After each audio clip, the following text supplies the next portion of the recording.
నమస్తే అండి. వేమన శతకంలో 16వ పద్యం ఇప్పుడు నేర్చుకుందాం.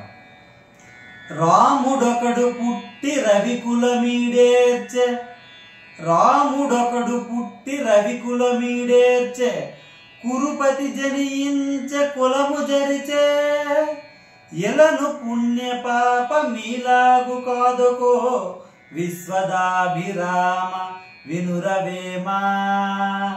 ఈ పద్యం యొక్క భావం చెప్పుకుందాం. ఓ వేమ, శ్రీరాముడు పుట్టాడు.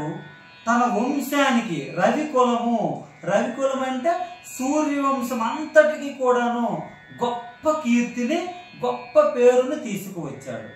కురుపతి దుర్యోధనుడు పుట్టాడు, కానీ తన వంశం అంతటిని కూడాను పాడు చేశాడు. దుర్యోధనుడు పుట్టి కౌరవ వంశం అంతటిని కూడా పాడు చేశాడు. అలాగే ఇలాను అంటే భూమిపై పుణ్యము పాపము.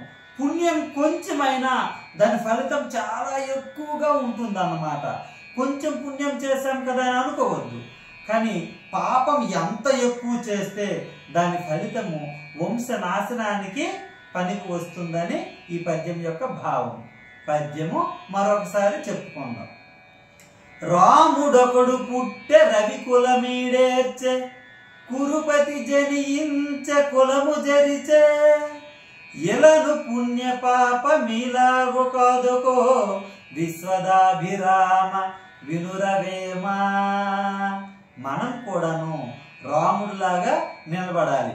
పుడితే మంచి కొడుకు ఒక్కడు చాలు, 100 మంది కొడుకులు చెడ్డవారు ఉండి ఉపయోగం ఏముంది?